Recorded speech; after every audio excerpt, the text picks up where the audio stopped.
করিম সাল্লাল্লাহু আলাইহি ওয়াসাল্লাম নিজে রুকিয়া করেছেন। বুখারীর হাদিসে আম্মা জান আয়েশা রাদিয়াল্লাহু তাআলা আনহা বলেছেন যে নবী করিম সাল্লাল্লাহু আলাইহি ওয়াসাল্লাম যখন অসুস্থ হতেন তখন তিনি দুটি সূরা পড়ে তিনি নিজের শরীরের উপরে ফু দিতেন। এই সূরাগুলো পাঠ করে তিনি দাউ থেকে বাঁচার চেষ্টা করেছেন। কালো ছাগল লাগে, কালো মোরগ লাগে, মৃত ব্যক্তির হাড়গোড় লাগে। আবু উবাইদ আপনি লিখেছেন, রুকিয়া বলতে আসলে কি বোঝায়? রাসূল করিম সাল্লাল্লাহু আলাইহি ওয়াসাল্লাম কি নিজে কখনো রুকিয়া করেছিলেন? রুকিয়া কি সুন্নাহসম্মত পদ্ধতি? ইদানিং শোনা যাচ্ছে অনেক রাকি নাকি রোগীর শ্লীলতাহানি করার চেষ্টা করেন এবং অনেক চার্জ দাবি করেন। পাশাপাশি কোনো রাকি জিন গায়েব জানে এমন ভ্রান্ত আকীদাও পোষণ করে থাকেন। এ বিষয়ে আপনার কাছ থেকে জানতে চাই। খুবই গুরুত্বপূর্ণ একটি প্রশ্ন। রুকিয়া হলো ঝাড়ফুঁক করা, কোরআন এবং হাদিসের কোনো আয়াত, দোয়া এটি পাঠ করে পানিতে, খাবারে, কোনো কিছুতে ব্যক্তির উপর ফু দেওয়া, এটাকে সাধারণত রুকিয়া বলা হয়।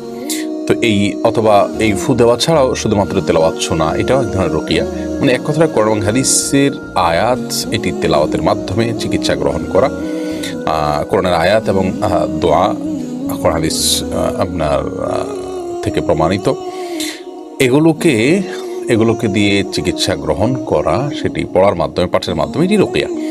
নবী করিম সাল্লাল্লাহু আলাইহি ওয়াসাল্লাম নিজে রুকিয়া করেছেন। বুখারীর হাদিসে আম্মা জান আয়েশা রাদিয়াল্লাহু তাআলা আনহা বলেছেন যে নবী করিম সাল্লাল্লাহু আলাইহি ওয়াসাল্লাম যখন অসুস্থ হতেন তখন তিনি সূরা ফালাক এবং সূরা নাস এই দুটি সূরা পড়ে তিনি নিজের শরীরের উপরে ফু দিতেন।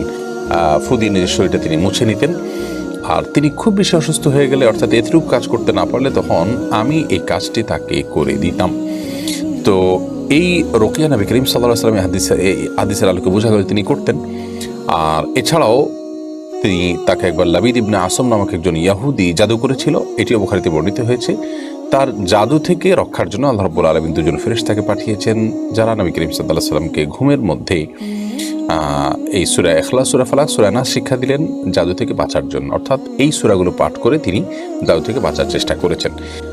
আর এই তিনগুলো পড়লে মানুষের বিভিন্ন বিপদ আপদ থেকে আল্লাহ তাআলা হেফাজত রাখেন, এটিও তিনি হাদিসে নির্দেশ করেছেন। এখান থেকে বোঝা যায় কোরআন হাদিসের আলোকে এবং কোরআন কারীমের আয়াত দিয়ে ঝাড়ফুঁক করা, এটি কোরআন হাদিসের আলোকে প্রমাণিত নবী সাল্লাল্লাহু আলাইহি ওয়াসাল্লাম করেছেন। সাহাবীদের একটি দল কোনো এক জায়গায় যাচ্ছিলেন, সেখানে প্রতিমধ্যে তারা একজন সাপে দংশন করা মানুষকে শুধু সূরা ফাতিহা পড়ে রুকিয়া করার পর তিনি সুস্থ হয়েছেন এবং সেখান থেকে তারা পারিশ্রমিকও গ্রহণ করেছেন। নবী করিম সাল্লাল্লাহু আলাইহি ওয়াসাল্লাম সেটাকে অ্যালাউ করেছেন। এখান থেকে রুকিয়া যেটি জায়েজ এবং সেই সাথে এখানে যে পারিশ্রমিক গ্রহণ করাও যায়, সেটি স্পষ্টভাবে আরও প্রমাণ হলো। এখন কথা হলো, পারিশ্রমিক নেওয়া জায়েজ দেখে কি আমরা একটু রুকিয়া করে লক্ষ লক্ষ টাকা দাবি করব কিনা? উত্তর হলো না।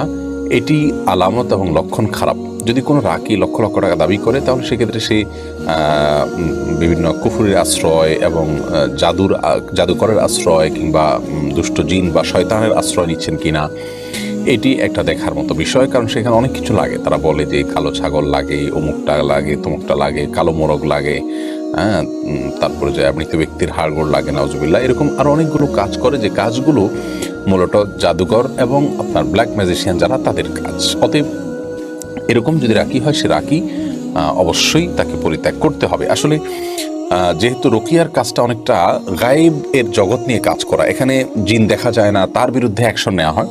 তো এই জন্য অনেক দুষ্ট লোক সেখান থেকে অসৎ যে প্রক্রিয়া সেটি অবলম্বন করে থাকে এবং সেখানে মানুষকে প্রতারণা করে থাকে। এই জন্য যারা সত্যিকারের রাকি হবেন, প্রথমত তারা কোরআন হাদিসের আলোকেই ঝাড়ফুঁক করবেন, এর বাইরে যাবেন না, তাবিজ দিবেন না, যথাসম্ভব ঝাড়ফুঁক করবেন। তাবিজটাকেই অনেকে আপনার মূল পেশা হিসেবে বানিয়ে নিয়েছে এবং সেখানেও নানা রকমের আজে বাজে ফেরাউন, হামান, নমরুদ ইত্যাদি লেখা আর অনেক উল্টাপাল্টা কাজ আছে, সেগুলো করে। তো রাকি হবেন, কোরআন হাদিসের আলোকে ঝাড়ফুঁক করছেন, এক। আর দ্বিতীয়ত হলো, যেই রাকি রুকিয়া করতে গিয়ে, ঝাড়ফুঁক করতে গিয়ে লক্ষ লক্ষ টাকা দাবি করছেন, অস্বাভাবিক কোনো চার্জ দাবি করছেন, তাকে অ্যাভয়েড করতে হবে। কারণ এক্ষেত্রে যেটা বলেছি যে এটি ভ্রান্তিকর বিভিন্ন পদ্ধতির অনুসরণের একটা আলামত হতে পারে। সেই সাথে রাকি নিজে আমলদার হবেন এবং তিনি শুধুমাত্র রুকিয়া করেই দিবেন না, বরং পেশেন্টকে কিছু আমল বাতায়ও দিবেন। এটি ভালো রাকির একটা আলামত। আর এর পাশাপাশি কোনো রাকি জিন গায়েব জানে এ দাবি করলে সেটিও তার খারাপ রাকি হওয়ার আলামত এবং এরকম রাকি থেকে রুকিয়া বা ঝাড়ফুঁকের যে সেবা, সেটি নেওয়া যাবে না।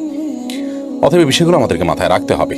কোনো রাকি রোগীর শ্লীলতাহানি করে কোনো নারীর চিকিৎসা করতে গিয়ে এরকম পরিবেশ তৈরি হয় তখনই, যখন রোগী এবং রাকি উভয়ে ভুল পদ্ধতি অবলম্বন করেন। আর সে ভুলটা হলো যে কোনো মেয়ে রোগীর চিকিৎসা করতে হলে সেখানে একাকী রাকি এবং রোগী থাকবেন না, বরং নবী করিম সাল্লাল্লাহু আলাইহি ওয়াসাল্লাম বলেছেন, লা ইয়াখলুওয়ান্না রাজুলুন বিইমরাতিন, একজন পুরুষ শুধুমাত্র একজন নারীর সাথে একাকী নির্জনে কোথাও সময় কাটাবে না। যার কারণে আপনি যদি কাউকে ঝাড়ফুঁক করতে হয়, কোনো নারীকে একাকী তিনি, তাহলে সেক্ষেত্রে তার সাথে অন্য নারীদেরকে রাখতে হবে, পর্দার আড়ালে রাখতে হবে। আপনি অপর প্রান্তে থাকবেন, অথবা আপনার সাথে অন্যান্য পুরুষরা থাকবে, তিনি পর্দার আড়ালে একাকী থাকবেন। এক কথায় ফিতনার আশঙ্কা যেটি, সেটিকে সম্পূর্ণরূপে দূর করে তারপর রুকিয়া করতে হবে।